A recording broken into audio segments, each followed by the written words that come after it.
குருவே சர்வலோகானாம் விஜதே பவரோகினாம் நிதையே சர்வ வித்யானாம் ஸ்ரீ தட்சிணாமூர்த்தி குருவே நமக. வணக்கம்.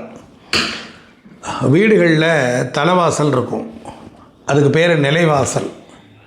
ஒரு வீடு தான் ஒரு மனிதனுடைய அடையாளம்.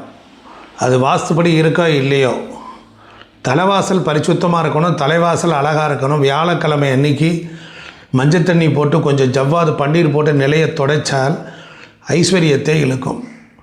வீட்டிற்கு தலைவாசலுக்கு எதிர்ப்புறமாக சில தீய அறிகுறிகள் இருந்தால் நமக்கு ரொம்ப சிரமத்தை கொடுக்கும். அது என்ன தீய அறிகுறிகள் அப்படின்னு பார்த்தீங்கன்னா, ஒரு வசிக்கிற இடத்துல நல்ல இணக்கமும் நல்ல ஆற்றல்களும் இருக்கணும். அது மாதிரி இருக்கணும். அப்போ வீட்டினுடைய வாசலுக்கு எதிர்ப்புறம் விளக்கமாறு, குப்பை தொட்டி, பள்ளங்கள், அதாவது தண்ணி தேங்கி இருக்கிற பள்ளம், வீட்டை விட்டு கிளம்பின உடனே பள்ளத்தில் நம்ம காலையில் பார்க்கக்கூடாது. அதே போல் வீட்டினுடைய பிரம்மஸ்தானம் மையப்பகுதியிலேயே எந்த பொருளும் இருக்கக்கூடாது. வீட்டினுடைய படைப்புத்தன்மை இல்லாமல் போயிடும், ஒரு க்ரியேட்டிவிட்டி இல்லாமல் போயிடும். அதே போல் திருமணம் ஆகாத சில குழந்தைகள்லாம் இருப்பாங்க. அவங்களுக்கு வீட்டினுடைய பிரம்மஸ்தானத்தில் நல்ல வீட்டினுடைய மையப்பகுதியை தேர்ந்தெடுத்துக்கோங்க. அது வாடகை வீடோ சொந்த வீடோ, அதில் பலகை போட்டு பசுஞ்சாணம் போட்டு மொழுகி ஒரு குத்துவிளக்கு ஏற்றி, அதுக்கு இந்த பக்கம் ஒரு கண்ணாடி, இந்த பக்கம் ஒரு கண்ணாடி. இந்த சலூன் கடையில் பார்த்திங்கன்னா முன்னால் ஒரு கண்ணாடி, பின்னால் நம்ம உருவத்தை இரட்டிப்பாக்கி கொடுக்கும். அப்படிப்பட்ட நிலையில் அந்த கண்ணாடி உள்ள விளக்கேற்றிட்டு நீங்கள் விளக்கேற்றி வழிபட்டு கொஞ்சம் நேரம் இருந்தாலே போதும், உங்களுடைய கோரிக்கைகள் அது வேகமாக வெளியேறும். அதே போல் உங்கள் வீட்டினுடைய நுழைவாயில் என்பது அது உள்ள நல்ல சக்திகள் வரணும்.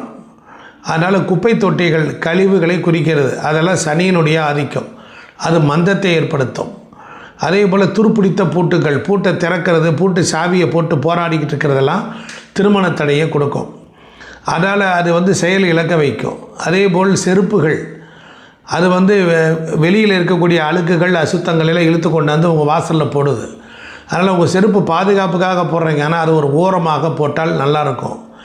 அதே போல் உங்களுடைய வீடுகளில் பொறுத்தளவில் சுவர்களில் மங்கள பழுப்பான நிறங்கள், இப்போ ஒரு அளவுக்கு அதிகமான எரிக்கக்கூடிய கலர்கள்லாம் சுவத்தில் அடிக்கக்கூடாது.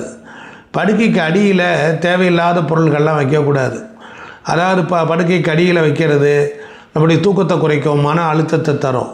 அதனால் படுக்கைக்கு அடியில் எந்த பொருள்களும் வைக்கக்கூடாது, கட்டிலுக்கு அடியில். அதே போல் வன்முறையை தூண்டக்கூடிய படங்கள், போர் பண்ணக்கூடிய படங்கள், இதுகளெல்லாம் வீட்டிலுடைய மனநிலையை ஆழ் மனதில் போய் அவங்களுக்குள்ள ஒரு போராட்டத்தை தூண்டும்.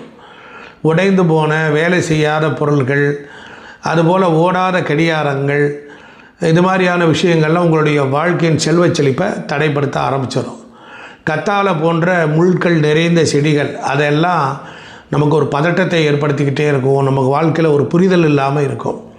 சமயக்கட்டிலையும் உணவு அருந்தக்கூடிய பகுதிகளிலையும் சமையலுடைய ஆரோக்கியத்தையும் உயிர் சக்தியும் கெடுக்கக்கூடிய ஆற்றல்கள் உண்டு.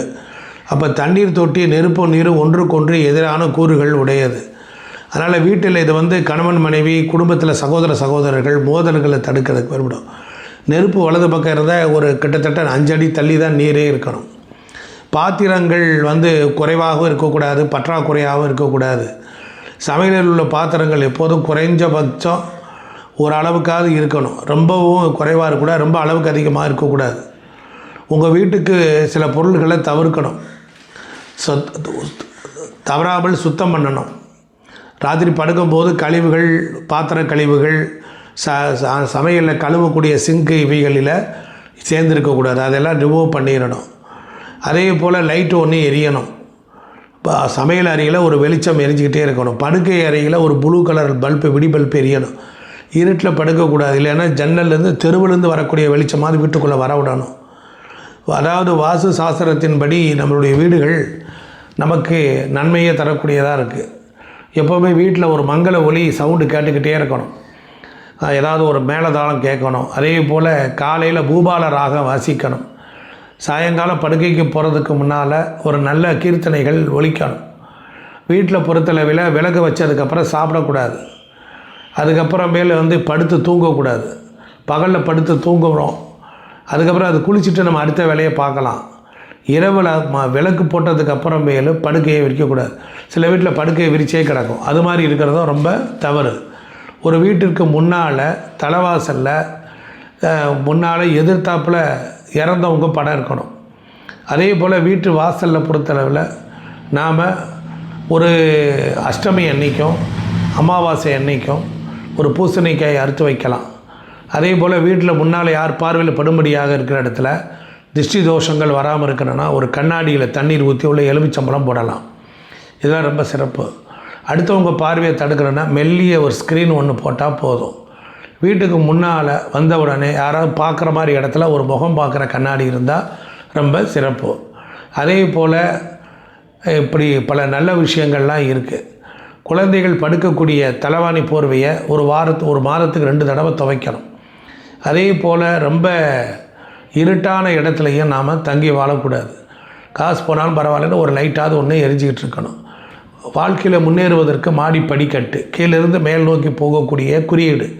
அந்த மாடிப்படிக்கட்டியில் விளக்கமாறு, குப்பைத்தட்டி, அழுக்குகள் இப்படி எல்லாம் நீங்கள் இருந்துச்சு அப்படின்னு சொன்னால் கண்டிப்பாக உங்கள் குடும்பத்தில் யாருக்காவது ஒருத்தருக்கு உடம்பு முடியாமல் போகும். மெடிக்கலில் ரெக்கவர் ஆகவே ஆகாது.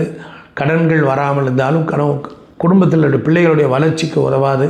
போட்டி தேர்வு எக்ஸாம் எழுதி மேலே போகிறவங்களுக்கு ஒரு மைனஸ் இருந்துக்கிட்டே இருக்கும்.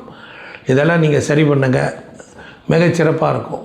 உங்கள் குடும்பத்தில் கரெக்டாக யாருக்காவது ஒரு ஜாதகம் பார்க்கணும், எழுதணும், பேர் வைக்கணும், வீடு வாஸ்து பார்க்கணும் அப்படின்னா ஐயாவை கான்டாக்ட் பண்ணுங்கள். கீழே இருக்கிற நம்பரை கான்டாக்ட் பண்ணுங்கள். உங்களுக்கு நான் குறைந்த கட்டணத்தில் சர்வீஸ் பண்ணுறேன். நன்றி, வணக்கம்.